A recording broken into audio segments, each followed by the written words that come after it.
Yes. ओम अज्ञानतिमिरान्धस्य ज्ञानाञ्जनशलाकया चक्षुन्मिलितं येन तस्मै श्रीगुरुवे नमः। श्रीचैतन्यमनोभीष्टं स्थापितं येन भूतले स्वयं रूपः कदा मह्यं ददाति स्वपदान्तिकं वन्देऽहं श्रीगुरुः श्रीयुतापदकमलं। श्रीगुरून् वैष्णवांश्च श्रीरूपं साग्रजातं सैकं रघुनाथान्वितं तं सजीवं साद्वैतं सावधूतं परिजनसहितं कृष्णचैतन्यदेवं श्रीराधाकृष्णपादान् सहगण ललिता श्रीविशाखान्वितांश्च। हे कृष्ण करुणा सिन्धु दीनबन्धो जगत्पते गोपेश गोपिका कान्त राधा कान्त नमोस्तुते। तप्त कांचन गौरांगी राधे वृंदावनेश्वरी वृषभानुसुते देवी प्रणमामि हरिप्रिये। वाञ्छाकल्पतरुभ्यश्च कृपा सिन्धुभ्यः च पतितानां पावनेभ्यो वैष्णवेभ्यो नमो नमः। नमः विष्णुपादाय कृष्णपृष्ठाय भूतले श्रीमते भक्तिवेदांत स्वामिने ते नाम्ने नमस्ते सारस्वते देवी गौरवाणी प्रचारिणे निर्विशेष शून्यवादी पाश्चात्य देशधारिणे। जय श्री कृष्ण चैतन्य प्रभु नित्यानंद श्री अद्वैत गदाधर शिवासादि गौर भक्तवृंद। हरे कृष्णा कृष्णा कृष्णा हरे हरे, हरे राम राम राम हरे हरे। पुनः आप सबका हार्दिक स्वागत है। तो प्रभु जी जैसा कि बताए थे, आज का जो सेशन है ये अभी तक के जितने हमारे सेशंस हुए उस सब में सबसे इम्पोर्टेंट होने वाला है। सबसे इम्पोर्टेंट होने वाला है। तो आज हम लोग चर्चा करेंगे, जैसे हमने चर्चा किया आत्मा के अस्तित्व के ऊपर, जीव के बारे में हमने चर्चा की कि हम सब आत्मा हैं। फिर हमने चर्चा की कि ईश्वर का अस्तित्व है, किस तरह कृष्ण ही भगवान है या परम भगवान का अस्तित्व है। फिर हमने चर्चा किया प्रकृति के नियमों के ऊपर, कर्मों के ऊपर हमने चर्चा किया, कर्म के सिद्धांतों पे। फिर हमने इस भौतिक संसार के कलेशों को देखा, कितने कितने प्रकार के कलेश एक जीवात्मा इस संसार में देखता है, अधिभौतिक अधिदैविक आध्यात्मिक। संसार की वास्तविक समस्या क्या है। और फिर हमने देखा शास्त्रों में क्या प्रमाण है, या शास्त्र जो है हमारे जो वैदिक शास्त्र हैं, सनातन धर्म के शास्त्र हैं, वो ऐसा नहीं है कि पंडितों की कल्पना है। हमने तीन प्रमाण देखे, शब्द प्रमाण, अनुमान प्रमाण और प्रत्यक्ष प्रमाण। और तीनों प्रमाणों में हमने अंततः कंक्लूड किया कि जो शब्द प्रमाण है जो कि शास्त्रों में है वही प्रमाणित है। लेकिन शास्त्रों का ज्ञान हमें कैसे प्राप्त होगा? एक प्रमाणिक गुरु शिष्य परंपरा से। अब अब अगला प्रश्न है, तो फिर शास्त्रों में जीव के लिए क्या आदेश है? या ये सब तो हम ज्ञान ले रहे हैं, लेकिन हमें प्रैक्टिकली करना क्या है ना? तो इस प्रश्न के उत्तर के लिए हम वापस अपने शुरुआती प्रश्नों पर जाएंगे कि हम सभी अपने जीवन में क्या ढूंढ रहे हैं? सुख ढूंढ रहे हैं। जहां हमने देखा था डिस्कवर गेम ऑफ लाइफ में कि we all are searching for happiness.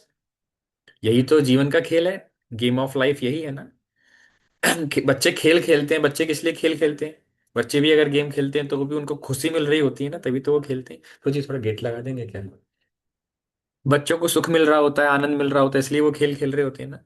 In the same way, चूंकि अब हम बच्चे नहीं रहे लेकिन हम बड़े हो गए, लेकिन हम अभी भी खेल तो वही वाला खेल रहे हैं जिससे हमें आनंद मिले। बच्चे, छोटे बच्चे एक नकली, आपने देखा होगा बच्चे घर घर खेलते हैं। वो घर बना लेंगे, चूल्हा बना लेंगे, छोटे छोटे उनके बर्तन होते हैं। वो एक्टिंग करते हैं कि तुम मम्मी, मैं पापा, ये बच्चे हैं, तुम बाजार से सब्जी लेकर के आओ। तो बच्चे बचपन में वो खेल खेल रहे होते हैं, अभी हम बड़े होकर उसे प्रैक्टिकल कर रहे हैं। उद्देश्य बिल्कुल सेम है। क्या सेम है? किसी तरीके से हम इस संसार में सुखी रहने का प्रयास कर रहे हैं, है ना।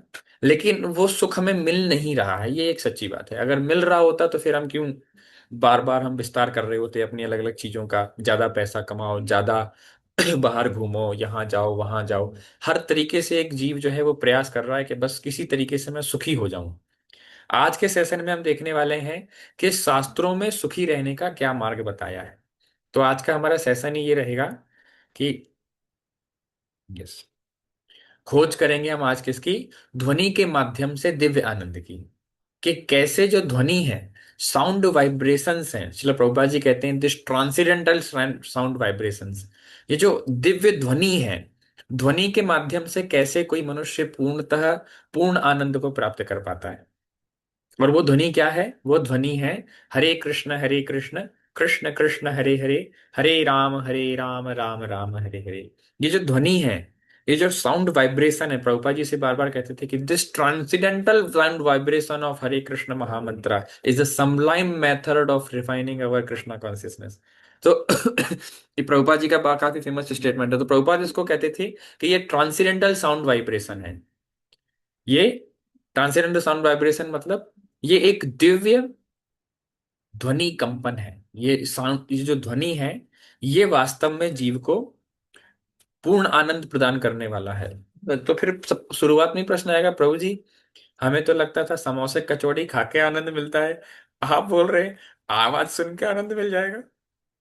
तो हमने देखा, हम देखते हैं आज के सेशन में हम क्या देखेंगे, ध्वनि कंपन की शक्ति कि साउंड वाइब्रेशंस कितनी पावरफुल हैं और किस तरह से वो हमारे मन को, हमारी बुद्धि को, हमारी चेतना को प्रभावित करती हैं। हम इसको देखेंगे साइंटिफिक रिसर्च के साथ। फिर कुछ हम शास्त्रीय प्रमाण देखेंगे। हमने ये तो जान लिया कि शास्त्र ही अत्यंत अंत में जो सर्वथा प्रमाणिक चीज है वो क्या है, शास्त्र। कोई भी बात हम संसार में सुने, अगर वो शास्त्र सम्मत है तो हम उसे स्वीकार कर सकते हैं, और अगर वो शास्त्र सम्मत नहीं है तो हम उसे स्वीकार नहीं करना चाहिए। शास्त्र हमारे कौन से हैं? वेद, वेदांग, भगवत गीता, भागवतम, रामायण, महाभारत, ये जो हमारे वैदिक शास्त्र हैं, 18 पुराण, इसके अंदर में ही हमें सही सभी कुछ समझने का प्रयास करना है। फिर हम देखेंगे ये जो चैंटिंग की जो प्रोसेस है, हरे कृष्ण महामंत्र की जप की जो विधि है, इसके वैज्ञानिक शोधों को हम देखेंगे। और महामंत्र जप से क्या लाभ होता है, इसको भी हम देखेंगे। है ना, आज अक्सर आप लोगों से मिले होंगे, आप लोगों से कुछ भी करने के लिए बोलेंगे तो वो सीधा बोलते हैं क्या फायदा, ऐसा करेंगे तो क्या फायदा। तो आज हम यही समझने का प्रयास करेंगे क्या फायदा।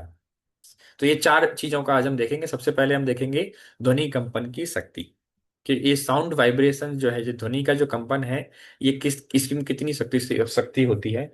जैसे यही कोई प्रश्न करे अगर, कि ये हम तो सोचते थे कि समोसा कचौड़ी खाने से खुद सुखी मिलेगा, 10 घंटे 12 घंटे सो, कुल्लू मनाली घूमो, पहाड़ों पे जाओ, हिमालय में, वादियों में, बच्चों के साथ खूब आनंद मंगल करो, हंसो खेलो, इससे हमें सुख मिलेगा। और आप बोल रहे हैं कि ध्वनि से सुख मिल जाएगा, तो ये बात तो हजम नहीं हो रही। तो वास्तविक बात यह है कि ध्वनि इतनी शक्तिशाली है, हम देखते हैं वाणी जो है वो इतनी शक्तिशाली है कि बड़ी बड़ी क्रांतियां इस संसार में हुई, तो वो किससे हुई। अभी मैं ऐसे आपको नाम बोलूं, तुम मुझे खून दो मैं तुम्हें आजादी दूंगा, किसने कहा था? सुभाष चंद्र बोस जी ने कहा। लेकिन एकदम से देखा कि उनके ये बात कहते ही पूरे भारत के लोग उनके साथ खड़े हो गए, और उन्होंने किस तरीके से भारत को आज स्वतंत्र दिला दी। तो बड़ी बड़ी क्रांतियां हम देखते हैं ये ध्वनि से स्टार्ट हुई। तो ध्वनि बहुत इंपॉर्टेंट रोल प्ले करती है, वाणी बहुत इंपॉर्टेंट रोल प्ले करती है। और हम देखते हैं कि जो ध्वनि है, जो साउंड है, वो भावनाएं भी क्रिएट करता है, भावनाओं को जागृत करता है। जैसे इसका बहुत प्रत्यक्ष प्रमाण है। लोग कहते हैं हरे कृष्णा जप करने से हमारा हृदय कैसे शुद्ध हो जाएगा, हम कैसे भक्त बन जाएंगे, या इससे क्या होने वाला है हरे कृष्णा करने से।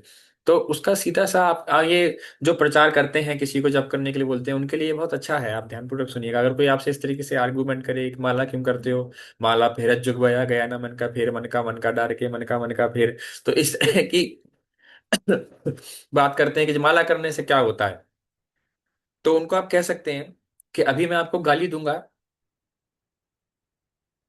तो आपको गुस्सा आएगा, या आप उनको देना गाली, तत्काल गुस्सा आएगा। तो मैंने तो ना आपको मारा, ना मैंने पीटा, मैं कुछ तो आपके साथ किया नहीं, बस शब्द ही तो उच्चारित किए ना, और तत्काल आपके अंदर क्या आ गया, क्रोध आ गया। इसका मतलब शब्दों का प्रभाव पड़ा ना चेतना पर, तभी तो गाली देने पे क्रोध आया ना। तो जब शब्दों का प्रभाव, यहां से हम देख सकते हैं कि शब्दों का प्रभाव चेतना पर पड़ रहा है। सो हम देखते हैं उन्होंने केवल शब्द बोला, हम केवल आपके लोग जैसे हो गाली दीजिए, कुछ अपशब्द बोलिए, तत्काल क्या होगा, क्रोध आ जाएगा। मतलब शब्दों का प्रभाव चेतना में पड़ा कि नहीं। जब नकारात्मक शब्दों का चेतना में प्रभाव पड़ सकता है, तो फिर भगवान के नामों का क्यों नहीं पड़ सकता। तो ये बहुत ही लॉजिकल बात है, हम समझ सकते हैं कि किस तरीके से ध्वनि जो है, साउंड जो है, वो हमारी चेतना को प्रभावित करता ही है। आप किसी से प्रेम से बात करिए, किसी से कुछ मांगने कभी जाना हो और बहुत प्रेम से अगर आप मांगे, तो वो बिल्कुल मन में पक्का करके बैठा हो कि मैं नहीं दूंगा, लेकिन फिर भी वो कई बार दे देगा। ठीक है ले जाओ, अब कोई बात नहीं, चाहिए तो। क्यों? शब्दों का प्रभाव हृदय पर पड़ता है। ये एक बहुत ही ज्यादा प्रमाणित बात है। ऐसा नहीं, इसलिए कहा जाता है कि ऐसी वाणी बोलिए मन का आपा खोए, और अन को शीतल कहे आपा शीतल हो। इसलिए हमें ध्यान भी देना चाहिए कि हम क्या कह रहे हैं, किससे कह रहे हैं, हमारे शब्दों का दूसरे की चेतना पर। आपको भी याद होगा, कई लोग ऐसे याद होंगे उन्होंने मुझसे उस समय ऐसा कहा था, हम भूल नहीं पाते। तो जब इस तरह संसार की छोटी मोटी बातों का हमारी चेतना में इतना गहरा प्रभाव पड़ जाता है, तो फिर साक्षात भगवान के नामों का क्या परिणाम होगा, है ना। तो ऐसा नहीं है, शब्दों का हमारी चेतना में प्रभाव पड़ता है। जब हम भगवान का नाम जप करते हैं, हरे कृष्ण कृष्ण कृष्ण हरे हरे, हरे राम राम राम हरे हरे, तो उसका हमारी चेतना पे बहुत गहरा प्रभाव पड़ता है। शुरुआती अवस्था में हमें भले ही समझ में आए चाहे ना आए, मगर उसका चेतना में प्रभाव पड़ रहा होता है। अभी हम देखेंगे किस तरीके से। यस। हम्म। तो ऐसे स्टडी हुई। उस स्टडी में क्या किया उन्होंने, रिसर्च में उन्होंने पानी को लिया, वाटर को, पानी के ऊपर कुछ शोध कार्य किए। पानी के पास में क्या किया, कुछ आवाजों को, साउंड्स को क्रिएट किया। बहुत ही खतरनाक जो साउंड है, बहुत तेज जो ध्वनि है, या जिसे हम कहें डीजे कहें, रॉक म्यूजिक कहें, इस तरह के साउंड को, या अपशब्द कहना, गाली देना, तो इस तरह के साउंड को जब उन्हें सुनाया गया, पानी, एक पात्र में पानी लेकर के जब उसके आसपास इस तरह का साउंड बजाया गया, तो ये आप देख सकते हैं कुछ इस तरह का पानी के अंदर मॉलिक्यूलर स्ट्रक्चर क्रिएट हुआ। इस तरह का, ये नीचे जो फोटो है उसमें आप देख सकते हैं, इस तरह का स्ट्रक्चर कुछ क्रिएट हुआ। तो कुछ समझ में नहीं आ रहा, पानी के सारे पार्टिकल्स बिखरे हुए थे। और वहीं जब उस बहुत ही प्रॉपर साउंड, कोई वैदिक मंत्रों को जब वहां पर उच्चारित किया गया, हरे कृष्ण महामंत्र को उच्चारित किया गया, तो कुछ इस तरह के पानी के मॉलिक्यूल्स बन गए थे। आप देख सकते हैं कितना अंतर है दोनों में, मतलब। और हमारा जो शरीर है, ये 70% तो पानी है, आप जानते हैं। तो कितना प्रभाव पड़ता होगा साउंड का हमारे पूरे शरीर पर। ऐसी ऐसी रिसर्च हुई, इसमें ऐड नहीं है, लेकिन ऐसी ऐसी रिसर्च हुई जहाँ पर उन्होंने प्रॉपर 2 गिलास में पानी को लिया। एक गिलास पानी को बहुत अच्छा बोला, और दूसरे गिलास पानी को गालियां दी। और दोनों पानियों को देखा गया, गाली देने वाला पानी जल्दी खराब हो गया, सड़ गया, उसमें बदबू आने लगी। और दूसरे साइड वाला पानी काफी लंबे समय तक फ्रेश बना रहा। तो बात बिल्कुल स्पष्ट थी कि शब्दों का चीजों पर प्रभाव पड़ रहा था। ये भी, ऐसे भी प्रैक्टिकल एक्सपेरिमेंट किए गए। कई बच्चों से बचपन में कहा गया कि आप कुछ करने लायक नहीं हो, आप बेकार हो, आप गधे हो। तो वो सच में बहुत डल माइंडेड हो गए। और जिनसे कहा गया नहीं आप बहुत अच्छे हो, मेरा तो शेर बच्चा है, होशियार है, ऐसा है वैसा है, वो सच में पढ़ाई में बहुत अच्छे निकले। तो हमारे शब्दों का चेतना पर और व्यक्ति के पूरे चरित्र पर बहुत गहरा प्रभाव पड़ता है, इसमें कोई संशय नहीं है। यस। तो मंत्र क्या है, अगर आप संस्कृत निरुक्त के आधार पर जाएंगे, तो मन और त्र, मन और त्र, मन और त्र से मिलकर शब्द बना है मंत्र। तो मन मन तो सबसे समझ में आ रहा है, मन मतलब हमारा मन, और त्र मतलब उद्धार करना। तो जो मन का उद्धार कर देता है, वो क्या होता है, मंत्र। मनः त्रायते इति मंत्र, है ना। तो जब से क्या होता है, व्यक्तिगत ध्यान और संकीर्तन, ये 2 तरह के मंत्र ध्यान है। जब इस तरीके से हम मंत्र का ध्यान करते हैं, चाहे व्यक्तिगत जप के द्वारा, क्षमा कीजिएगा, और इस तरह सामूहिक सामूहिक कीर्तन में आकर के, भक्तों के संग में, इन दोनों तरह से क्या होता है, हमारा मन जो है हमारे नियंत्रण में आता है। हमने पहली क्लास में देखा था किस तरीके से हमारा मन है, वो हमें कार्य नहीं करने देता। हम सुबह उठना चाहते हैं, लेकिन मन कहता है बस 5 मिनट और सो लेते हैं। क्या जा रहा है, और 5 मिनट के चक्कर में सोचते हैं 2-3 घंटे निकल गए। देखा जाता है प्रैक्टिकल। ये नई साल पे बहुत रेजोल्यूशन लेते हैं कि अब तो आज से दौड़ेंगे, फिट रहेंगे, आज से डाइटिंग करेंगे, ये भी नहीं खाएंगे, वो भी नहीं खाएंगे, यहाँ नहीं जाएंगे, वहाँ नहीं जाएंगे। लेकिन 2 से 3 दिन के अंदर वो सब खत्म हो जाता है किस्सा। तो इस बच्चे हैं तो वो खूब बहुत संकल्प, अब मैं दिखाऊंगा, मम्मी पढ़ के दिखाऊंगा, ऐसा करूंगा वैसा करूंगा, लेकिन कालांतर में क्या होता है, वो नहीं कर पाते। तो हमारा मन हमें बार बार बार बार पराजित करता रहता है ना। तो हमें अब वो मन को, लेकिन मन का कौन उद्धार कर पाएगा, या मन को कौन कंट्रोल करने में हेल्प करेगा, तो वो क्या है, मेडिटेशन। और कौन सा मेडिटेशन, जप। ये चैंटिंग, महामंत्र की जो चैंटिंग है, मंत्र का जो ध्यान है, मंत्र का ध्यान मन के लिए है। अगर हमारा मन ध्यान में, मन हमारा अगर कंट्रोल में आ गया, सब, एक बार की बात है, क्या हुआ, एक व्यक्ति ने जिन जिन जानते हैं, जिन समझते होंगे आप सब लोग, एक जिन होता है ना, चिराग घिसो तो निकलता है, जो हुक्म मेरे आका। तो इस तरीके से किसी तरीके से उसको वो जिन मिल गया एक, और वो आया सामने प्रकट हुआ। तो बोला, हुक्म मेरे आका, आप मुझे करने के लिए कोई काम दो, नहीं तो मैं आपको ही खा जाऊंगा। अरे अरे, बड़ा खतरनाक गुलाम मिला है मुझे। इसको इतना काम, इसको काम चाहिए, नहीं तो ये मुझे ही खा जाएगा। ठीक है, जाओ मेरे लिए महल बनाओ। महल बना दिया, 2 मिनट में आ गया महल बना के, कि बन गया महल। कहाँ दिखाओ, कहाँ है? तो ले गया महल। नहीं नहीं, ये महल यहाँ नहीं, समंदर किनारे लेके जाओ।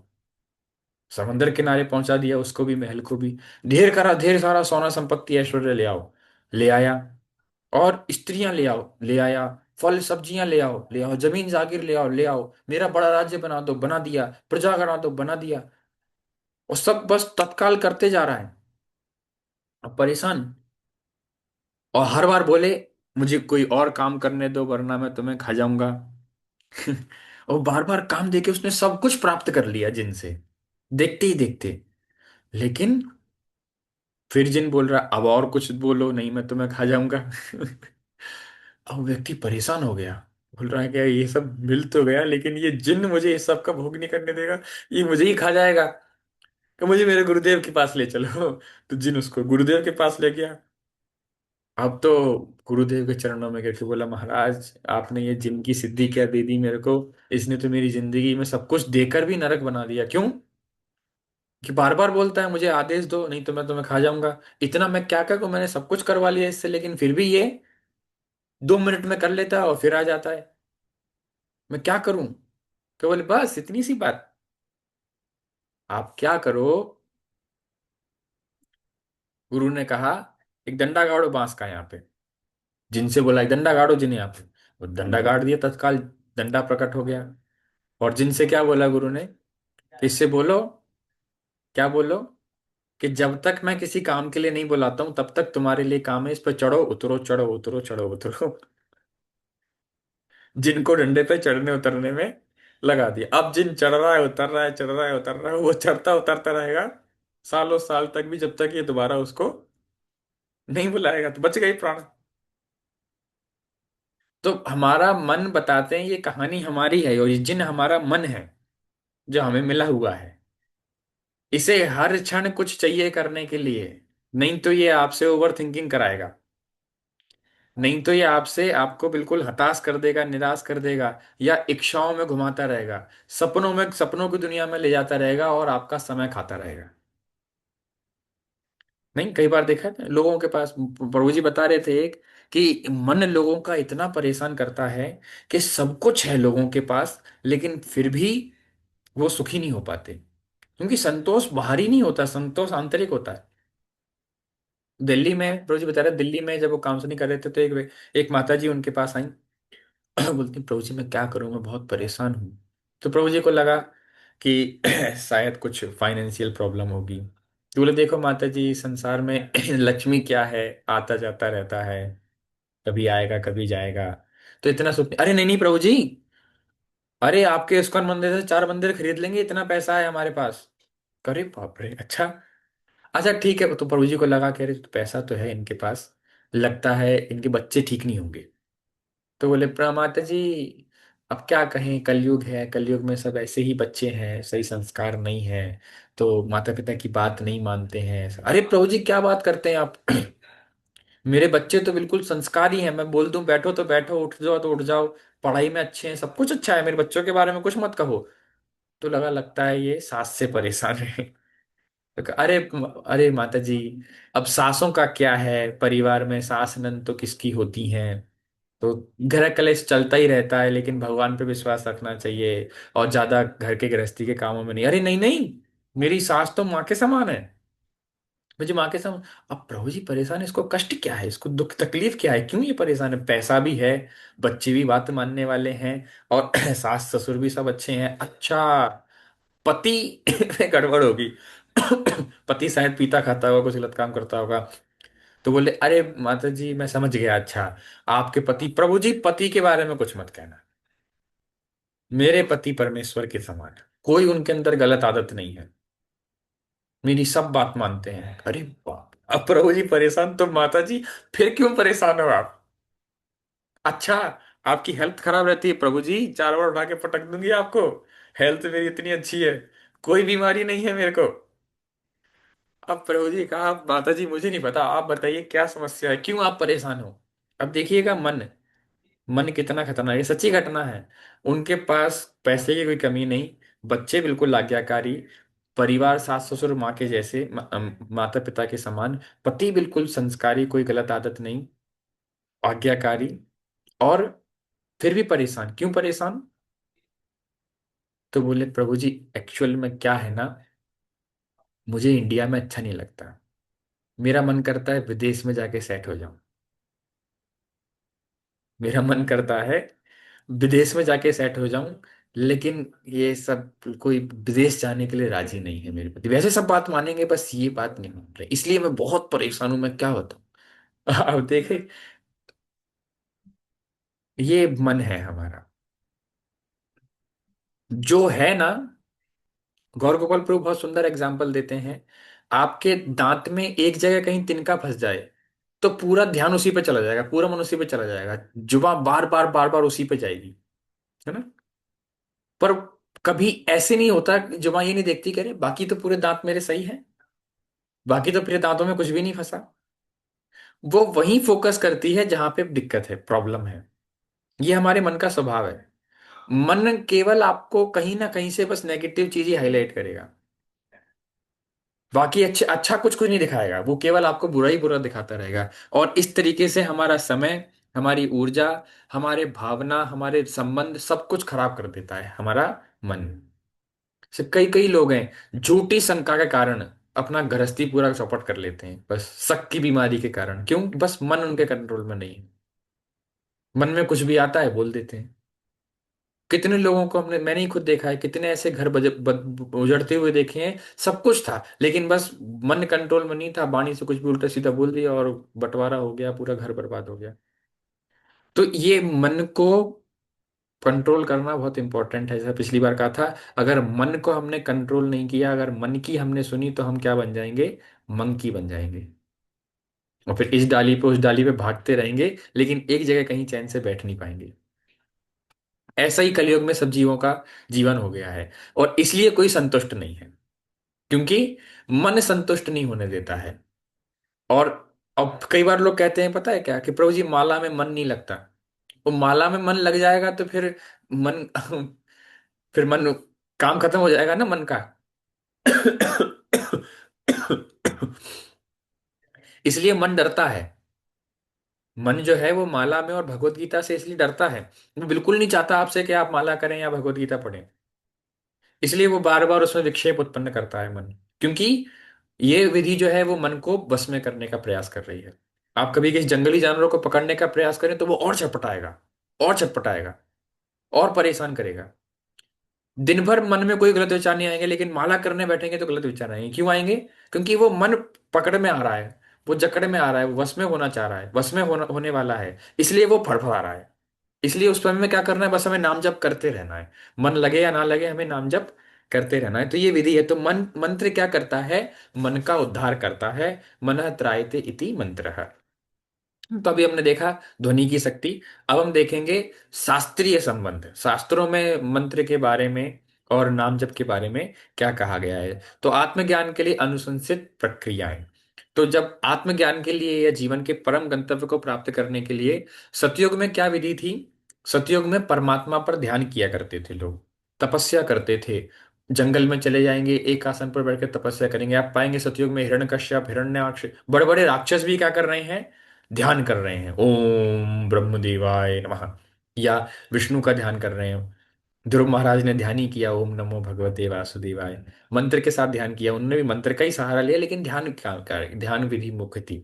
तो सतयुग में क्या थी? ध्यान की विधि। सतयुग में परमात्मा पर ध्यान किया जाता था। और त्रेता में बड़े बड़े यज्ञ अनुष्ठान होते थे। त्रेता में कौन आए? भगवान राम आए। लेकिन वो भी कैसे आए? राजा दशरथ को पुत्र कामेष्टि यज्ञ करना पड़ा।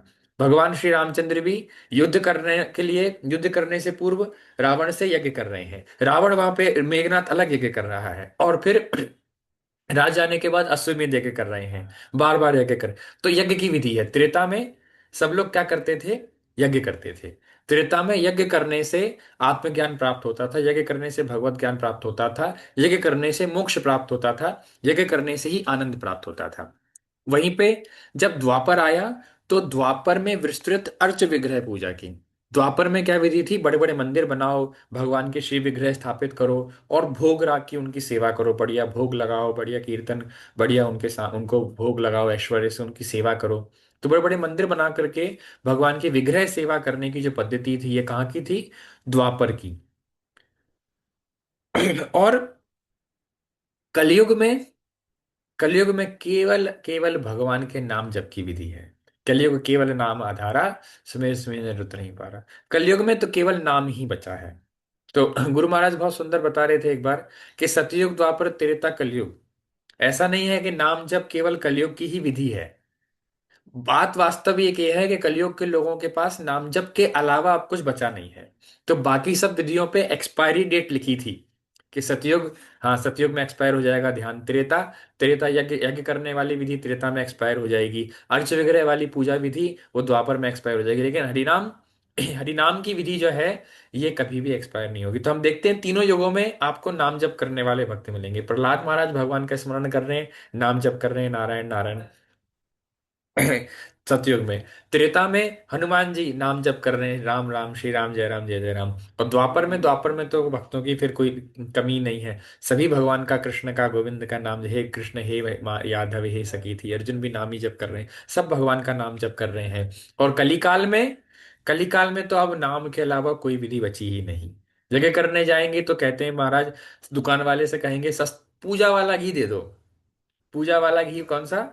सबसे सस्ता वाला घी, 250-200 रुपए किलो वाला। जो डालडा उससे महंगा आता है। डालडे से भी सस्ता घी हम यज्ञ में लगाते हैं, भगवान कैसे प्रसन्न हो जाएंगे? प्योर नकली।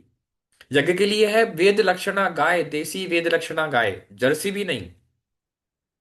हमें तो भैंस का, बकरी का भी नहीं, हम तो बिल्कुल, बिल्कुल वो पेट्रोल से निकलने वाला घी, कोई वैसलीन का पता नहीं, मछली के तेल का, किसका बनाया हुआ घी, वो पूजा वाला घी हम यूज करते हैं यज्ञ के लिए। क्या यज्ञ करेंगे? पुरोहित शुद्ध नहीं, वही पुरोहित पान सुपारी खा रहे हैं और मंत्र जप कर रहे हैं, क्या यज्ञ होगा? विग्रह पूजा के लिए सुबह 4:30 बजे विग्रह का, भगवान का उठने का समय है। साढ़े, सॉरी 4 बजे भगवान उठते हैं, 4 बजे विग्रहों को जगाया जाता है मंदिरों में। कौन 4 बजे उठ करके भगवान को जगा सकता है? 4 बजे मतलब आपको 3:30 बजे उठना पड़ेगा भगवान को 4 बजे जगाने के लिए। तो प्रैक्टिकली पॉसिबल नहीं है विधि जो ये भगवान की अर्च विग्रह की सेवा है। और सत्य और ध्यान, ध्यान की विधि तो भूल ही जाओ। ध्यान लगाने के लिए जंगल में, हिमालय में कहाँ जाओगे? वहां पे बड़े बड़े होटल रेस्टोरेंट खोल के बैठे हैं, टूरिस्ट प्लेस बना दिए हैं सारे। आपके ऋषिकेश चले जाओ, केदारनाथ चले जाओ, बद्रीनाथ, सब जगह टूरिस्ट, बड़े बड़े होटल खुले हैं वहां। लोग, आप ध्यान कर रहे होंगे, कोई आके आपके साथ सेल्फी लेगा। क्या ध्यान करेंगे आप? आप ध्यान कर रहे हैं, वो आपका इंटरव्यू लेंगे, पॉडकास्ट बनाएंगे आकर के आपसे। क्या आप ध्यान कर रहे हैं? आपको कैसा लग रहा है? क्या ध्यान कर पाएंगे आप? निर्जन स्थान, कोई निर्जन स्थान छोड़ा ही नहीं। तो कलयुग में मनुष्यों के पास केवल भगवान के नाम जप के अलावा कोई विधि बची ही नहीं है। यस। तो जप के बारे में प्रमुख धर्मों में, ऐसा हम आज चर्चा कर रहे थे, दुनिया में 3 धर्म अभी सबसे ज्यादा विस्तृत है, ईसाई धर्म, इस्लाम और सनातन धर्म। तो ईसाई धर्म में ईसा मसीह ने यह कहकर प्रभु के पवित्र नाम की महिमा की कि हमारे पिता जो स्वर्ग में सजन करते हैं, उनका नाम पवित्र है। तो बाइबल में ईसा मसीह कहते हैं कि उनका नाम बहुत पवित्र है। हमारे पिता जो स्वर्ग में रहते हैं, उनका नाम बहुत पवित्र है। मुसलमान भगवान के पवित्र नाम अल्लाह का बार बार जप करते हैं। सिख धर्म में गुरु नानक देव जी की प्रार्थना है कि भोर की दिव्य बेला में मैं सतनाम की कृपा पर ध्यान लगाता हूँ।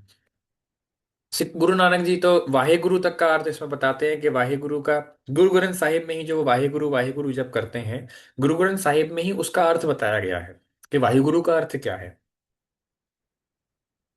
तो उसमें है, मैं आपको ग्रुप में डाल दूंगा, आप लोग सुन सकते हैं।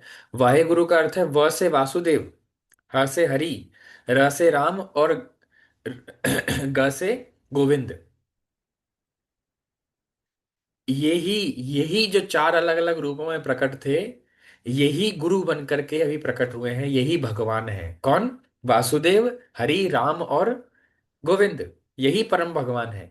इन्हीं के नामों का जप करना चाहिए, ये वाहे गुरु का अर्थ है। और ये मैं नहीं कह रहा, ये गुरु ग्रंथ साहिब में ही लिखा हुआ है। तो सिख धर्म में नाम की अपार महिमा है, भगवान के नाम जप की महिमा की। और बुद्ध धर्म में बुद्धम शरणम गच्छामि, धम्मम शरणम गच्छामि, नमो बुद्धाय, नमो बुद्धाय, नमो अधिमा वत्सु, नमो अधिमा वत्सु। तो वो भी भगवान बुद्ध के नामों का जप करते हैं। इस्लाम में आपने मौलवियों के हाथ में माला देखी होगी, कुरान के साथ मौलवी लोग माला रखते हैं। चर्च में जाएंगे तो चर्च में भी आपको पादरी के हाथ में, फादर के हाथ में एक माला मिलेगी रोजरी बीट्स की। और इस्लाम में रिजवी की, रिजवी पे वो जप करते हैं, रिजवी माला पे कांच की एक माला होती है उनके पास, उस पे वो जप करते हैं। अलग अलग धर्म, लेकिन जब सभी लोग करते हैं खुदा के नामों का, भगवान के नामों का। सभी धर्मों में भगवान का नाम जप करने की विधि बताई गई है। तो जप के बारे में प्रमुख धर्म क्या कहते हैं? सनातन धर्म मंत्र के रूप में भगवान के पवित्र नामों की पुनरावृत्ति की सलाह देता है। सनातन धर्म की तो कलयुग के लिए मेन प्रोसेस ही ये है कि आपको केवल नाम जप ही करना है। कहाँ पे, अब हम शास्त्रीय संदर्भ देखते हैं कि शास्त्रों में कहाँ कहाँ कहा गया है कि हमें नाम जप करना है। और ये हरे कृष्ण महामंत्र एज इट इज शास्त्रों में दिया गया है। ऐसा नहीं है कि ये मंत्र किसी ने मन से बना दिया। ये हरे कृष्ण महामंत्र शास्त्रों में दिया गया है। तो कहाँ पे? कली संतरण उपनिषद, उपनिषद का नाम ही है। ये उपनिषद है, ये वेदों का भाग है। तो जो कुछ कहते हैं कि वेदों में तो केवल ओम और निराकार का वर्णन है, तो ये कली संतरण उपनिषद वेदों का ही भाग है। और वेदों के भाग में ये बताया, और कली संतरण उपनिषद। तो कली संतरण का अर्थ क्या हुआ? कली मतलब कलयुग, और संतरण मतलब कलयुग को पार करने, कलयुग रूपी सागर को पार कराने वाला उपनिषद। मतलब आप अगर इस भवसागर में बंद हैं, कलयुग में बंधे हुए हैं, भवसागर में कैद हैं या डूब रहे हैं कलिकाल में, तो उससे कैसे पार निकला जाए, ये कली संतरण उपनिषद है। तो कली संतरण उपनिषद में वर्णन आता है एज इट इज। हरे कृष्ण कृष्ण कृष्ण हरे हरे, हरे राम राम राम हरे हरे। ये लिखा है मंत्र, ये मंत्र कली संतरण उपनिषद में इसी तरह लिखा है। और इसके आगे लिखा है, एक्चुअली नारद मुनि ब्रह्मा जी से पूछ रहे हैं, तब ब्रह्मा जी उत्तर दे रहे हैं। नारद मुनि पूछ रहे हैं कि इस कलिकाल में जीवों का उद्धार कैसे होगा। तो ब्रह्मा जी इसका उत्तर दे रहे हैं क्या? हरे कृष्ण कृष्ण कृष्ण हरे हरे, हरे राम राम राम हरे हरे, इति षोडशकम नाम नाम कली कल्मष नाशनम, नातः परत रूपाय सर्व वेदेषु दृश्यते। तो इस प्रकार से यह 16 अक्षर का नाम है, जो कलयुग के दोषों का नाश करने वाला है। इससे श्रेष्ठ कोई भी उपाय सभी वेदों में देखने को नहीं मिलता है कलयुग के लिए। इससे ये जो ये क्लियरली यहाँ पे लिखा है, सर्व वेदेषु दृश्यते। सारे वेदों को देखने के बाद मैं ये बात कह रहा हूं, सारे वेदों को समझने के बाद ही ब्रह्मा जी कंक्लूड कर रहे हैं। अब उन लोगों के लिए क्या कहा जाए फिर, जो कंक्लूड करते हैं वेदों से कि ओम ओम करो और ये ब्रह्मा जी वेदों में ही कंक्लूड कर दिया उपनिषद में कि सर्व वेदेषु दृश्यते।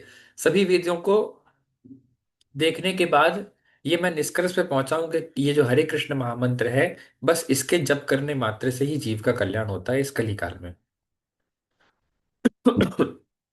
नाम कीर्तन देव तारकम ब्रह्म दृश्यते, हरे कृष्ण कृष्ण कृष्ण हरे हरे, हरे राम राम राम हरे हरे। पुनः ये मंत्र आया, फिर कहाँ आया? ब्रह्मांड पुराण में। संदर्भ भी आप देख सकते हैं। तो ब्रह्मांड पुराण में है कि हरे कृष्ण महामंत्र का नाम संकीर्तन, सार्वजनिक जप सभी आध्यात्मिक वास्तविकता का पूर्ण रहस्य उद्घाटन करता है। तो यही वास्तविक जितनी भी आध्यात्मिक रहस्य हैं, ये महामंत्र ही इन सब रहस्यों को उजागर करता है। और भागवतम में आता है, कलो दोष निधि राजन स्त्री एको महत गुण, कीर्तना देव कृष्ण से मुक्त संग परम व्रजेत। तो मेरे प्रिय राजा, हालांकि कलयुग दोषों से भरा हुआ है, फिर भी इस युग के बारे में एक अच्छा गुण यह है। कलयुग के अंदर एक अच्छा गुण है। क्या गुण है? कलयुग में बहुत दोष है, लेकिन एक अच्छा गुण है। क्या गुण है? यह है कि केवल हरे कृष्ण महामंत्र का जप करने से व्यक्ति भौतिक बंधन से मुक्त हो सकता है और पारलौकिक राज्य में प्रवर्तित हो सकता है। कलयुग में कोई घर छोड़ने की जरूरत नहीं है, वन में जाने की आवश्यकता नहीं है, बड़ा बड़ा मंदिर बना के पूजा करने की आवश्यकता नहीं है, बड़े बड़े यज्ञ अनुष्ठान करने की आवश्यकता नहीं है, पुरोहितों को ब्राह्मण भोज आदि कराने की आवश्यकता नहीं है, बड़े बड़े उपवास व्रत करने की आवश्यकता नहीं है, पद यात्रा करने की आवश्यकता नहीं है, कोई भी तथाकथित कैतव धर्म का पालन करने की आवश्यकता कलयुग में नहीं है। केवल इस हरे कृष्ण महामंत्र के जप करने मात्र से जो कुछ प्राप्त करने योग्य है, पारलौकिक राज्य का सब कुछ मनुष्य प्राप्त कर सकता है। ये श्रीमद् भागवतम के 12वें स्कंद के तीसरे अध्याय के 51वें श्लोक में। और द्वापरे जन विष्णु पंचरात्रस्तु केवले, कुतो नु नाम मात्रेण पूज्यते भगवान हरि। नारायण संहिता में कलयुग में लोगों को केवल सर्वोच्च व्यक्तित्व भगवान के पवित्र नामों का जप करना चाहिए। वहां भी क्या लिखा है नारायण संहिता में, कलयुग में क्या चाहिए लोगों को, केवल भगवान के नामों का जप करना चाहिए। हजारों की मात्रा में ऐसे श्लोक हैं, हजारों की मात्रा में। मतलब इसमें कोई संदेह ही नहीं रहा शास्त्रों को पढ़ने के बाद कि भगवान के नाम के अलावा भी कोई मार्ग हो सकता है कलिकाल के लोगों के लिए। कोई मार्ग नहीं ही है। ये मन से लोग चला रहे हैं अपनी अपनी संस्थाएं और प्रचार कर रहे हैं, ये अलग बात है। लेकिन अगर शास्त्रों में गहराई से आप जाएंगे तो नाम के अलावा आपको और कोई मार्ग नहीं मिलेगा। हरेर नाम एव केवलम कलो नास्त्येव नास्त्येव नास्त्येव गतिरन्यथा। कलह और कपट के इस युग में मुक्ति का एकमात्र साधन भगवान के पवित्र नामों का जाप है। और कोई रास्ता नहीं है, और कोई रास्ता नहीं है, और कोई रास्ता नहीं है। यहाँ पे 3 बार बल दे के कहा गया, नास्त्येव नास्त्येव नास्त्येव। मतलब एक ही बात को 3 बार बोलूं मैं।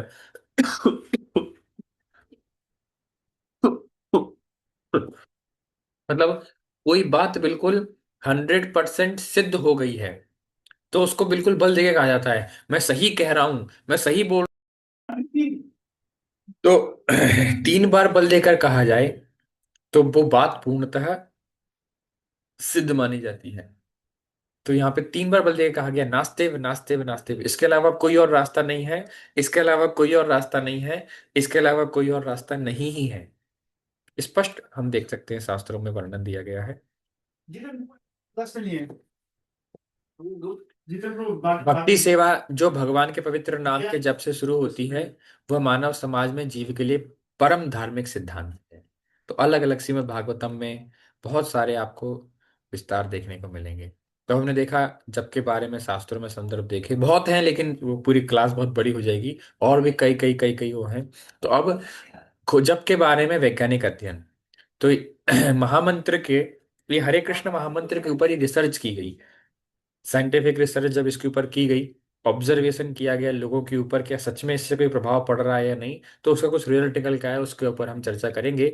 तो ये पाया गया, अब भगवत धाम प्राप्त हो रहा है नहीं हो रहा वो तो साइंस बता नहीं सकता हमको, वो तो उनकी समझ से परे है। लेकिन कम से कम ये जो प्रैक्टिकल है, तो उसमें रिसर्च में पाया गया कि जो डिप्रेशन, एंजाइटी, चिंता, तनाव, अवसाद और जो 3 गुण सतोगुण रजोगुण तमोगुण, उसमें पाया गया कि काफी लोगों को राहत मिली हरे कृष्ण महामंत्र के जप करने मात्र से।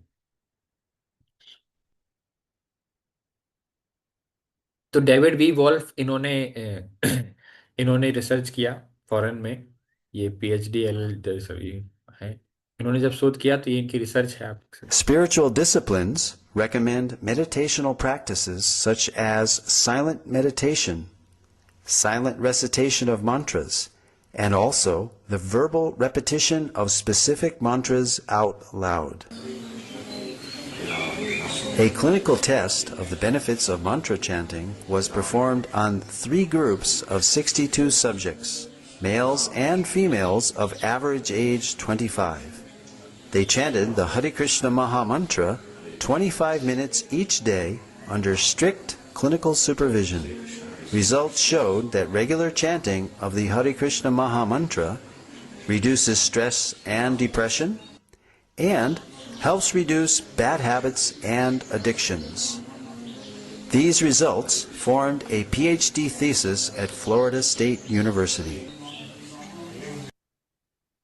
हैं। तो फ्लोरिडा यूनिवर्सिटी में ये रिसर्च भी पब्लिश की बाद में। 62 युवकों के ऊपर, 25 साल के लड़के लड़की दोनों थे, उन पर ये रिसर्च किया गया। उनमें से आधे लोगों को महामंत्र, Spiritual discipline. आधे लोगों को महामंत्र जप करने के लिए कहा गया। 31 पुरुषों और 31 महिलाओं के समूह पर शोध किया और उनसे कहा गया, आधे लोगों को उनको महामंत्र जपने के लिए कहा गया और आधे लोगों को कोई अन्य चीज जप करने के लिए कहा गया। कोई एक नकली मंत्र बनाया गया कि अहम स्वामी अहम स्वामी स्वामी स्वामी अहम अहम, इस तरीके का एक नकली मंत्र बना करके दिया गया शास्त्रों में जो नहीं था। और दोनों से कहा गया कि आप जप करो, कि इससे पता होगा, क्या क्या पता ऐसा तो नहीं है कि कहीं एक ही शब्द को बार बार रिपीट करते हो तो शायद उससे कुछ परिणाम निकल के आता हो। तो उसमें पाया कि नहीं, जो नॉर्मल उल्टे सीधे जो गलत मंत्र था या जो मानव निर्मित मंत्र था, उसका जप करने वालों के ऊपर उसका कोई प्रभाव नहीं देखा गया। लेकिन जो हरे कृष्ण महामंत्र का जप कर रहे थे, तो उनके उनके जो डिप्रेशन था, एंजाइटी डिप्रेशन, इस सब में उनको तनाव, अवसाद, मानसिक लेवल पे उनको बहुत आराम मिला इसमें ना? उनको जो डिप्रेशन से वो बाहर निकल पाए, बुरी आदतों से वो बाहर निकल पाए, और चिंता से उन्हें मुक्ति मिली, मन बहुत शांत हो गया, संतुष्ट हो गया, इस तरह से। तो ये उसका रहा।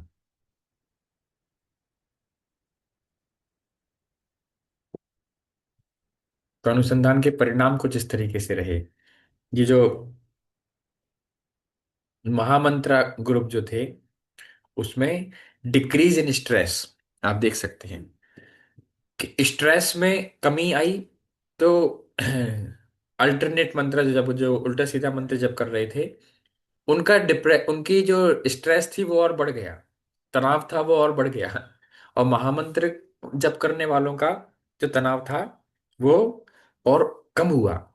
वहीं पर जो डिप्रेशन था, अवसाद था, निराशा थी, निराशा में उनकी काफी कमी आई महामंत्र जप करने वालों। ये जो ऑरेंज वाला जो बार है ना, ये महामंत्र जप करने वालों का है। और जो लाल वाला है, ये जो गलत मंत्र जप कर रहे थे उनका है। और नीला वाला एक साधारण लोगों का ग्रुप है। और सत्वगुण में वो लोग बड़े, ये देखा गया कि उनके अंदर सत्वगुण में वो बड़े अच्छी आदतें उनके अंदर कल्टीवेट हुई। वो ज्यादा पढ़ाई कर पा रहे थे, वो ज्यादा लोगों से अच्छे से बात कर रहे थे, प्रेम से मिल रहे थे, मन उनका शांत था, वो चिड़चिड़ा नहीं रहे थे। तो इस तरह के बहुत अच्छे और सत्वगुणी गुण उनके अंदर देखने को मिले। तो ये रिसर्च में पाया गया। सो अब हम देखते हैं महामंत्र के लाभ। तो ये हमने बहुत पहले सेशन में भी हमने देखा था कि हमारे माइंड का जो लेवल होता है, माइंड से कुछ waves, alpha beta gamma waves में। तो महामंत्र जब हम जप करते हैं तो हम इस येलो लाइन में रहते हैं, जहां पर व्यक्ति सजग रहता है, अटेंटिव रहता है, और सतोगुण में रहता है। और ज्यादा हाइपर हो जाते हैं जब इसमें हम, तो हम कहते हैं हाइपर हो गए हैं बहुत, फिर वो जल्दी जल्दी में काम करते हैं, भाग दौड़ वाली जिंदगी जीते हैं, और फिर कोई रिजल्ट नहीं आता है। तो जो महामंत्र का जप करते हैं, वो लोग कहाँ पे रहते हैं? वो 8 से 13 के बीच में रहते हैं। 8 से 13 के बीच में रहते हैं, इसे अल्फा जोन कहा जाता है। इस अल्फा जोन में व्यक्ति ज्यादा काम कर पाता है कम समय में। और 8 से 3 के बीच में व्यक्ति आलसी होता है, निष्क्रिय होता है, पड़ा रहेगा। और 13 से 18 के जो लेवल में जाता है माइंड, मेंटल वेव्स का लेवल, उसमें व्यक्ति पागल हो जाता है, उल्टी सीधी हरकतें करता है। तो ये देखा गया कि जो लोग जब करते थे, वो दिन भर 8 से 13 के बीच में रह पा रहे थे। उनका मानसिक स्थिति 8 से 13 के बीच में ही था, जिससे वो अपने सारे कार्य बहुत अच्छे से कर पा रहे थे, और बुरी आदतों को महामंत्र के माध्यम से खत्म किया जा रहा था। महामंत्र जो है, उससे उससे पाया जा रहा था कि उससे लोग जो गलत आदतें में अपनाए थे, शराब पीना, नशा करना, अवैध स्त्री पुरुष संग करना, जुआ खेलना, और नाना प्रकार की जो भी गलत हैबिट्स थी, उस पे लोगों को काफी ड्रग्स लेना, उस समय ड्रग्स लेते थे लोग। प्रभुपाद जी जब विदेश गए तो वो सब ये प्रत्यक्ष थी बात, लेकिन उसमें रिसर्च में भी पाया गया। लेकिन ये बात और भी हमें प्रत्यक्ष देखने को मिलती है कि जब प्रभुपाद जी विदेश पहुंचे, तो उस समय वहां के लोग, अमेरिका के लोग, पूरी तरीके से वहां पे हिप्पी मूवमेंट चल रहा था। वो लोग ड्रग लेते थे, और बाल बड़े बड़े रखते थे, साल कई कई महीनों तक नहाते नहीं थे, खुले में ही शौच करना, खुले में ही काम क्रियाएं करना, और अलग अलग स्त्री पुरुषों का संग करना, और पूरी तरीके से बस वो लाइफ को एंजॉय करना चाहते थे। कोई नियम नहीं, कोई कानून नहीं, कोई सरकार नहीं, कोई किसी की माता पिता नहीं, कोई आज्ञा पालन नहीं, बस एंजॉय करो, एंजॉय करो लाइफ को। और एंजॉय करने के नाम पे वो सब कुछ करते थे जो वो कर सकते थे। तो इस तरह का अलग पागलपन विदेशियों में था। और वो देखते ही देखते महामंत्र जप करने से इस तरह से साधु हो गए, वैष्णव आ गए। जो हिप्पीज थे, वो वास्तव में हैप्पीज में कन्वर्ट हो गए। इसलिए प्रभुपाद ने पूछा उनसे कि आप लोग ड्रग्स क्यों लेते हो? तो उनने उत्तर दिया कि हम जीवन में बहुत ऊंचाई पे रहना चाहते हैं, I we want to high, stay high forever. तो प्रभुपाद ने कहा मैं तुमको ऐसा नशा दूंगा, ये एलएसडी का नशा लेते हो, तुम्हें डेली करना पड़ता है, और डेली बेहोश हो जाते हो, फिर अगले दिन फिर उतर जाती है, तो फिर दोबारा चढ़ानी पड़ती है, लेकिन मैं तुम्हें जो नशा देने आया हूं वो कभी उतरेगा नहीं। वो नाम का नशा था, महामंत्र का नशा था।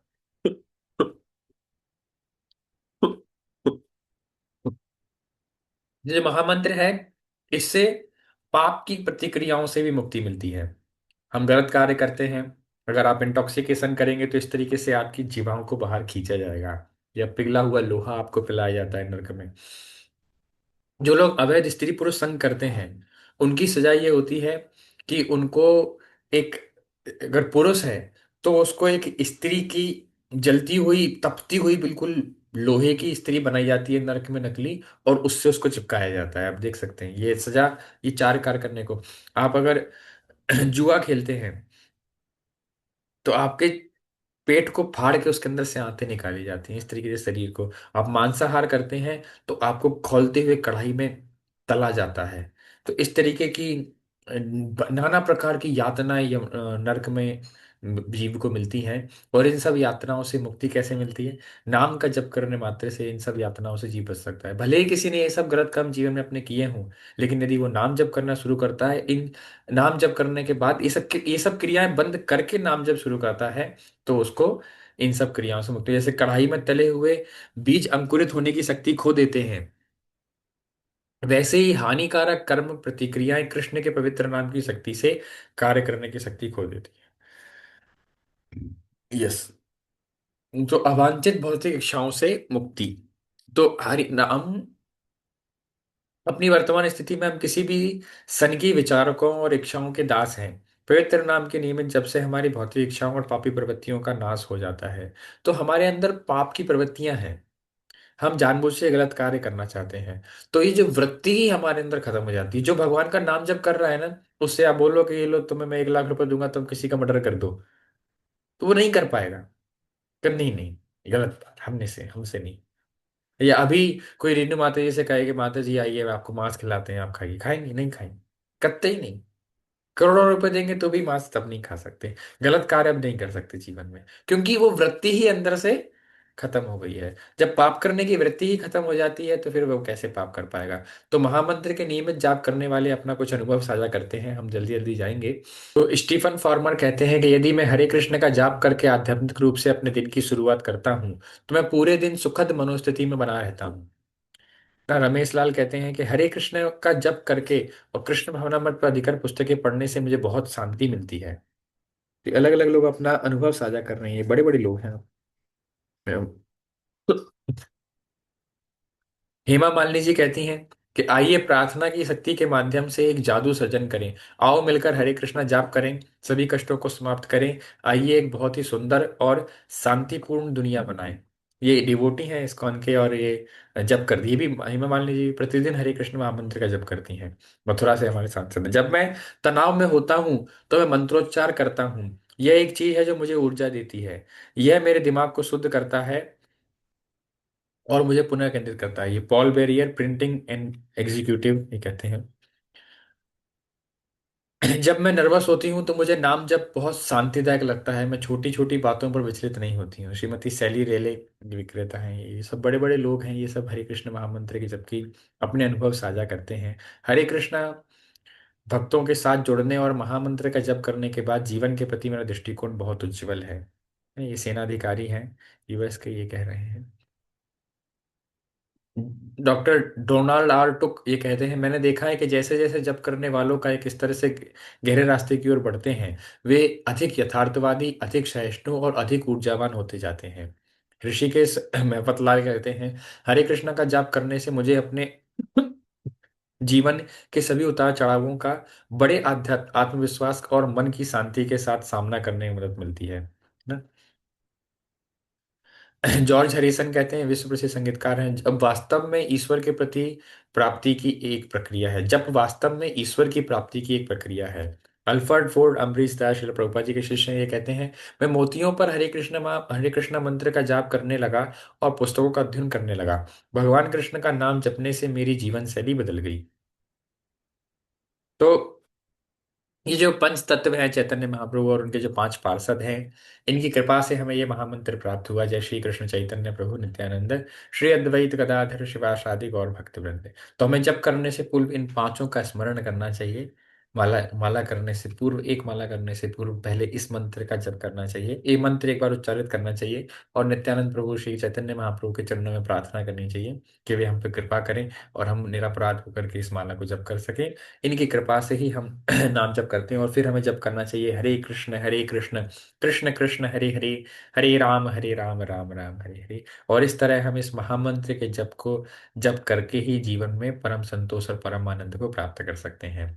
तो आज हमने देखा कि किस तरीके से ध्वनि हमारे जीवन में हमारी भावनाओं को नियंत्रित करती है।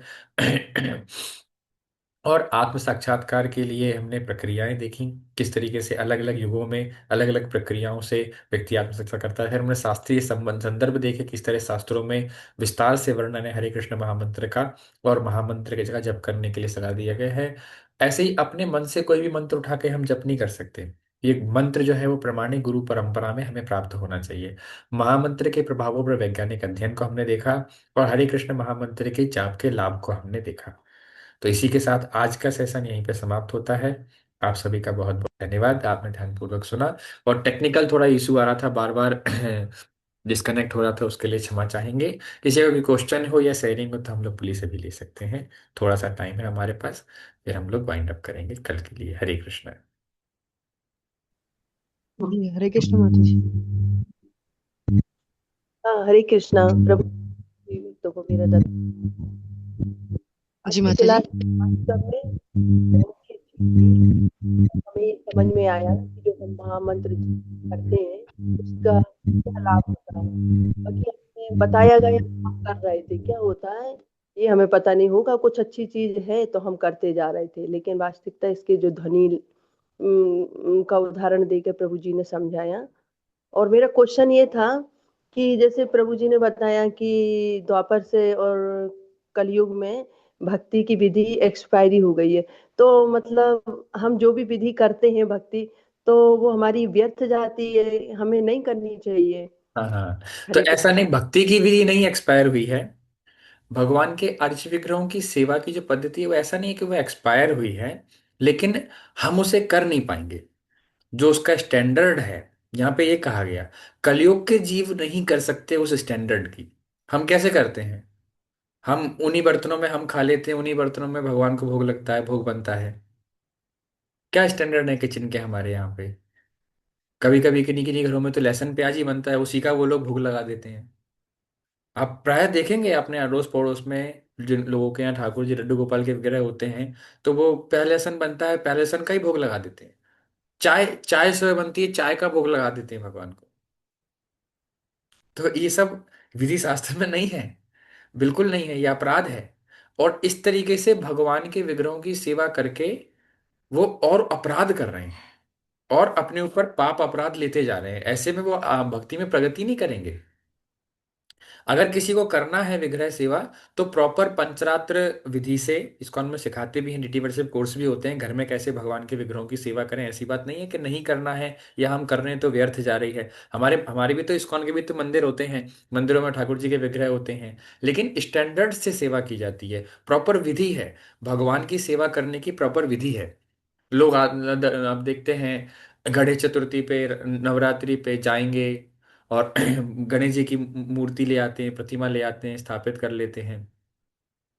तो आप अविधि पूर्वक हम देखते हैं कार्य करते हैं, और फिर फिल्मी गाना बजाएंगे वहां पर, और वहां बैठ करके जुआ। आज नेट बहुत प्रॉब्लम दे रहा है। क्षमा कीजिएगा, यहाँ मेरा नेट पता नहीं क्यों यहाँ पे आज परेशान कर रहा है। तो फिर हम देखते हैं कि फिर वो वहां पे इस तरह से गलत गलत कार्य भी करते हैं। तो मुझे नहीं लगता इससे फिर भगवान प्रसन्न होंगे, है ना? तो विधि पूर्वक हमें करना चाहिए। तो विधि एक्सपायर नहीं हुई है, लेकिन हम उसे करने के योग्य नहीं है। ये इस तरीके से हम समझ सकते हैं। या अगर कोई करना चाहता है तो प्रॉपर विधि से सीख के, शास्त्र प्रमाणित विधि से, पंचरात्र विधि से आप भगवान की सेवा कर सकते हैं, लेकिन वो बहुत मुश्किल है, बहुत मुश्किल है। तो सरल नहीं है, गृहस्थों के लिए तो बिल्कुल भी सरल नहीं है। तो इसलिए बेहतर यह है कि फिर हरे कृष्ण महामंत्र का ही जप किया जाए। ये विधि है इस तरह से। मना नहीं है करने के लिए। और अब व्यर्थ तो बिल्कुल नहीं है, आप जो भी सेवा कर रहे हैं उसका ही हो सकता है परिणाम है कि आज आप नाम जप करने के लिए प्रेरित किया है भगवान ने आपको। लेकिन व्यर्थ तो नहीं जाता है जो हम सेवा कर रहे हैं। लेकिन अगर गलत तरीके से करेंगे, प्याज लहसुन वाला ही भगवान को भोग लगाएंगे, चाय का भोग लगाएंगे, उन्हीं बर्तनों में हम खा रहे हैं, उन्हीं बर्तनों में भगवान को भोग लगाएंगे, तो फिर उससे अपराध बनेगा। सेवा अपराध उसे कहते हैं। फिर हमसे सेवा अपराध बनेगा, और सेवा अपराध अगर करेंगे तो फिर आध्यात्म में बिल्कुल प्रगति नहीं कर पाएंगे। तो आज देखते हैं लोग सेवा नहीं करते हैं, सेवा अपराध करते हैं। तो सेवा अपराध हमें नहीं करना चाहिए, मंदिरों में फिल्मी गाना गाना या इस तरह के अलग अलग क्रियाएं शास्त्र विधि से विरुद्ध कर्म करना, इससे अपराध बनता है, सेवा अपराध बनता है। तो सेवा अपराध हमें नहीं करना है। आप प्रॉपर विधि सीखिए, उससे आप भगवान की विग्रह सेवा बिल्कुल कर सकते हैं। लेकिन फिर भी नाम जप तो करना ही पड़ेगा। मतलब ऐसा नहीं है कि भगवान के विग्रहों की सेवा करने से आपका उद्धार हो जाएगा। नाम जप तो फिर भी करना ही पड़ेगा। कलयुग कली काल में जो मेन विधि है वो नाम जप की है। क्योंकि सेवा अपराध, अगर आपसे सेवा में अपराध हुआ है तो सेवा अपराध नाम जप करने से समाप्त होता है।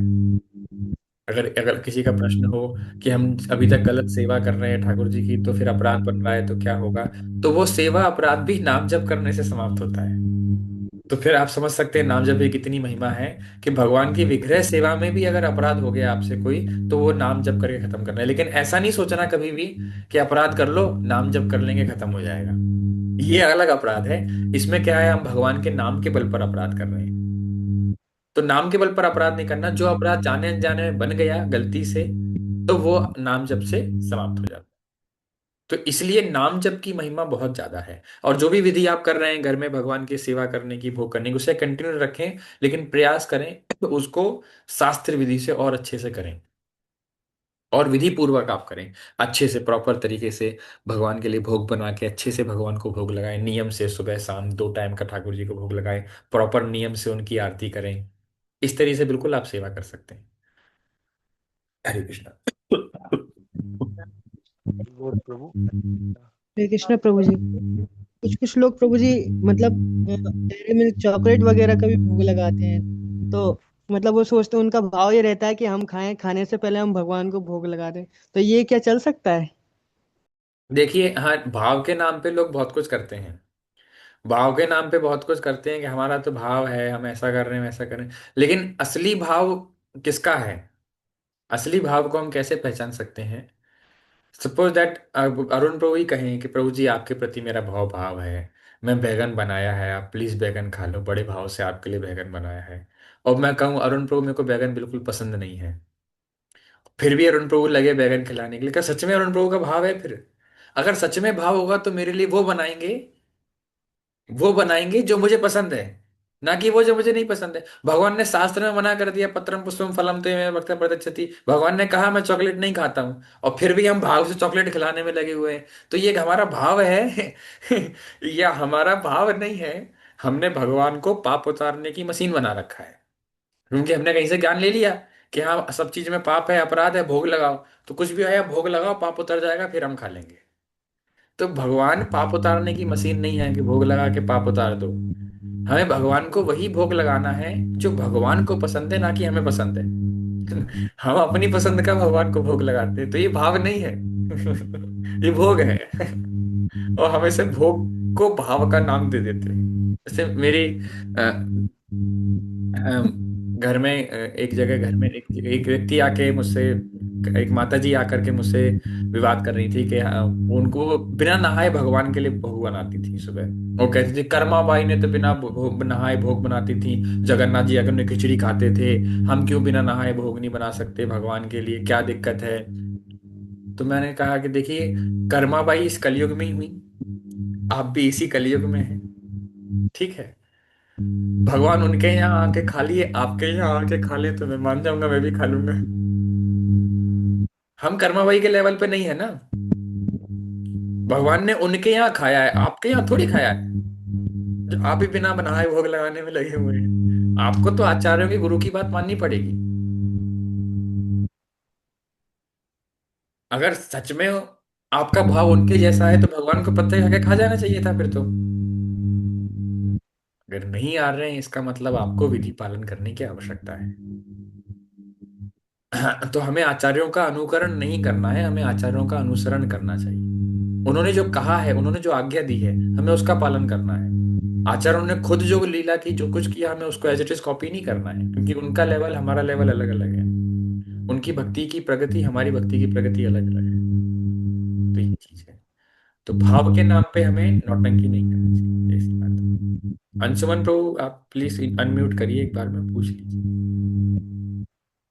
हरे कृष्णा, मैं भी पूछ रहा हूँ प्रभु कि भगवान ने मना किया है कि वो चॉकलेट नहीं खाते, तो क्या हम भगवान को चॉकलेट केक का भोग भी नहीं लगा सकते? एक्चुअली चॉकलेट में समस्या ये है, चॉकलेट के अंदर कैफीन होता है, और जो तमोगुण के अंदर आता है, जो एडिक्टिव होता है। भगवान ने ऐसा कहीं नहीं कहा कि मैं चॉकलेट नहीं खाता हूँ, क्योंकि उस समय चॉकलेट होती ही नहीं थी। तो लेकिन भगवान ने हर प्रकार के तमोगुणी आहार को आचार्यों ने वर्जित किया है, कि कोई भी चीज है वो तमो, जैसे मशरूम है, आप मशरूम का भगवान को भोग नहीं लगा सकते। सलगम, आप सलगम का भगवान को भोग नहीं लगा सकते। और मसूर की दाल, लाल मसूर की दाल जो होती है, वो भगवान को भोग नहीं लगती। तो ऐसी एक पूरी लिस्ट है, कई सारी चीजें हैं जो भगवान को, चतुर्मास में हर एक महीने चार चीजें वर्जित रहती हैं। एक महीने में दूध ही वर्जित होता है, उस महीने में दूध भगवान को भोग नहीं लगता। एक महीने में दही वर्जित होता है, दही भगवान को भोग नहीं लगता। चतुर्मास के एक महीने में उड़द दाल वर्जित रहती है, एक महीने में साग वर्जित रहता है। क्यों? तो ये शास्त्रों के आदेश हैं, शास्त्रों के नियम है, जिसका हमें फॉलो करना चाहिए। तो रही बात चॉकलेट वगैरह की, तो उसके अंदर कैफीन होता है, जो एडिक्टिव होता है। कैफीन या कुछ और भी होता है, मुझे ध्यान नहीं है। एडिक्टिव होता है, वो तमोगुण की प्रकृति उसके अंदर होती है। इस वजह से हम उसे भगवान को भोग नहीं लगाते, ये कारण है। बिल्कुल चॉकलेट केक का भी भोग नहीं लगा सकते। और प्रभु दूसरे फ्लेवर के केक्स का भोग लगा सकते हैं? हाँ, तो केक से मना नहीं किया ना भगवान ने। अब प्रॉपर हमारे मंदिर में माता जी लोग बनाते हैं बिना चॉकलेट का, दूसरे दूसरे फ्लेवर का बनाते हैं केक, भगवान को भोग लगाते हैं। इस्कॉन वृंदावन में जाएंगे, बहुत सुंदर केक मिलता है वहां पे, बिना चॉकलेट के।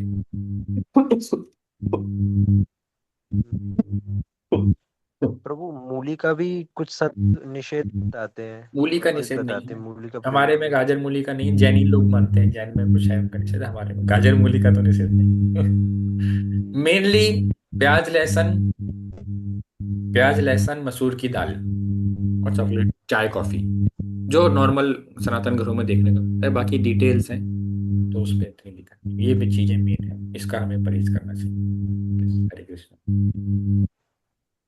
प्रभु एक क्वेश्चन और है मेरा, कि आपने बताया जैसे शुरू में चार धर्म है, ईसाई धर्म, मुस्लिम धर्म और बौद्ध धर्म और सिख धर्म, तो प्रभु ये धर्म है एक्चुअली में, या फिर ऐसा भी बोला जाता है ना कि धर्म सिर्फ एक है, सनातन धर्म, बाकी के पंथ है सिर्फ प्रभु? हाँ, एक्चुअली में क्या है, प्रेजेंटेशन तो प्रेजेंटेशन में धर्म ही लिखा गया है, लेकिन क्योंकि अब प्रायः लोग धर्म के नाम से ही समझते हैं, इसलिए धर्म शब्द का प्रयोग कर दिया था। लेकिन वास्तव में धर्म की परिभाषा बहुत गहरी है।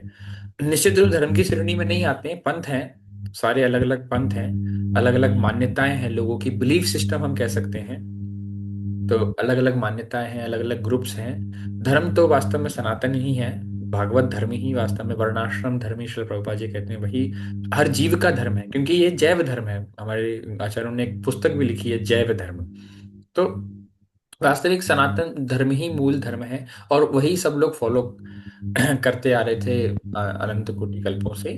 कलयुग में थोड़ा सा अलग अलग पंथ प्रचलित हो जाते हैं, और लोग उनको फॉलो, हम देखते हैं भगवान के सामने भी पौंड्रक ने खुद को भगवान घोषित कर दिया, और अपने फॉलोअर्स क्रिएट कर लिए। तो वो पौंड्रक को ही भगवान मानते थे। हिरण्यकश्यप ने अपना धर्म चला दिया, हिरण्यकश्यप ही भगवान, तो लोग हिरण्यकश्यप की भगवान मान के पूजा करते हैं। तो कालांतर में अलग अलग धर्मों का उदय होता है, अलग अलग मान्यताएं लोग मानते हैं, कई अलग अलग बाबाओं को, कुछ अलग मनुष्यों को भगवान मानने लगते हैं। तो कुछ कहते हैं भगवान ही नहीं है, भगवान निराकार है। तो भगवान की वास्तविक समझ ना होने के कारण, वेदों में श्रद्धा ना होने के कारण, इस प्रकार के अलग अलग पंथों का उदय होता है। और हालांकि इस्लाम और क्रिश्चियनिटी की जहाँ तक बात है, तो उसमें तो स्पष्ट वर्णन है, जीसस क्राइस्ट कहते हैं कि मैं तुम्हें और भी बहुत कुछ बता सकता हूँ, लेकिन आप अभी योग्य नहीं है जानने के लिए, इसलिए मैं नहीं बता रहा हूँ। तो इस तरह से वर्णन आता है। तो सब कुछ रिवील नहीं किया गया है। शिला प्रभुपाद जी कहते हैं कि कॉन्ट्रडिक्शन नहीं है, सभी धर्मों का उद्देश्य एक ही है, भगवान से प्रेम करना, भगवान की शरण ग्रहण प्रभु करना। इस्लाम धर्म में कुछ है या नहीं? वैसे ही लगे हुए हैं प्रभु, जैसे धर्म सनातन धर्म है, ये देखिए, सही है कि नहीं? उसमें थोड़ा सा गहराई से जाना पड़ेगा। इस्लाम की अगर आप चर्चा करेंगे तो उस पे कुछ मतभेद भी हैं। मूलतः देखा जाए तो वो भी, मूलतः तो अधिकतर यही बात की जाती है कि इस्लाम अमन चैन का धर्म है। वो ईश्वर प्रभु से, खुदा से प्रेम करना सिखाते हैं। और लेकिन कुछ कट्टरता भी वहां देखने को मिलती है। हाँ, तो कुछ कट्टरता भी वहां पे है। काफी अलग अलग जिहाद का उनकी विधि है, तो वो सब है। ज्यादा हमें इस सब में नहीं पढ़ना चाहिए। हमें अपने सिद्धांतों को समझना चाहिए कि हमारे सनातन धर्म में क्या सिद्धांत हैं, उसको हम इजीली फॉलो करें। और बाकी तो कलयुग के लिए है ही। कलयुग में तो अलग अलग मलेच्छ धर्म फैलेगी, तो मलेच्छों का ही निवारण करने के लिए भगवान आएंगे। मलेच्छ निवाह निधने कलेसी करवालम, धूमकेतु में विक्रम में विकरालम, केशव धृता कल की शरीर जय जगदीश हरि। तो भगवान की प्लानिंग पे हमें विश्वास होना चाहिए, हमें ज्यादा उससे उद्विग्न नहीं होना चाहिए, और अपनी भजन साधना कंटिन्यू करते रहना चाहिए। वो हलाल और जिहाद जैसी चीज को वो खुदा का आदेश मानकर चलाते हैं, बोलते हैं कि खुदा का आदेश है, कुरान में बोला गया है ऐसा। और इसको लेके मुस्लिम कट्टरपंथी इसको फैलाते हैं प्रभु, हम्म। बहुत बड़े लेवल पर। ठीक, सही बात है। इसके लिए हमसे क्या फंडिंग चाहते हैं आप, हम क्या फंड करें इस विषय पे? चाहते हैं प्रभु, काफी सारी लव मेन प्रॉब्लम है प्रभु, इसको रोका जाए किसी भी तरह से करके, इस पर प्रभु अवेयरनेस फैलाई जाए। बेसिकली हमारी हिंदू लड़कियां फंसती हैं इनके जाल में, इस जाल में प्रभु एक्चुअली करने के लिए आपकी इस समस्या का मैं समाधान बता दूं। हमारी समस्या ये नहीं है वो अपने में कुछ भी करें कुछ भी नहीं करें। हमारी में मेन समस्या है, हमें लोगों को इस बारे में अवेयर करने की आवश्यकता नहीं है कि मुसलमान क्या कर रहे हैं। हमने अगर अपने लोगों को अपने ही शास्त्रों के बारे में अवेयर कर दिया तो हमारा काम हो जाएगा। अगर माता पिता ने अपनी बच्चियों को बचपन से ही भगवत गीता और भागवत पढ़ाई, बचपन से ही रामायण महाभारत पढ़ाई, बचपन से ही आध्यात्मिक सनातन धर्म के जो मूल सिद्धांत है वो दिए, तो कभी संभावना ही नहीं है। अरे, और लड़कियां मुसलमानों के द्वारा जिहाद में फंसाई जा रही, लेकिन वास्तव में सनातन धर्म की मर्यादा तो ये है कि आपको पर पुरुष से, पर स्त्री से बात ही नहीं करनी है। ऐसा थोड़ी है कि लड़कियों के लिए अलाउड है कि नहीं नहीं, मुसलमान से भाग के शादी मत करो लेकिन किसी हिंदू के साथ भाग के शादी कर सकती हो। ये थोड़ी अलाउड है। सनातन धर्म में ये भी अलाउड नहीं। तो आपको सही संस्कृति का प्रचार करना चाहिए। इसका मतलब ये नहीं है कि स्त्रियों की स्वतंत्रता पे रोक लगाई जा रही है। एक लड़के के लिए भी अलाउड नहीं है कि वो किसी लड़के को भागे जाए। तो लड़कों को भी ये संस्कार दिया जाए कि वो अपने माता पिता के आगे के बाहर कार्य ना करें, और लड़कियों को भी ये संस्कार दिया जाए कि वो भी अपने माता पिता के आगे के बाहर कार्य ना करें। हमें चाहिए कि हम इस संस्कृति का प्रचार करें, ना कि केवल ये कि नहीं मुसलमानों से बात नहीं करनी लेकिन हिंदू लड़कों से बात कर सकती हो। ऐसा करने से तो फिर भी समाज में अधर्म तो फैलेगा ही ना। अवांछित संतानें तो फिर भी उत्पन्न होगी ही ना। और लड़का लड़की और पूरे दो दो परिवार तो फिर भी बर्बाद हो गई ही ना।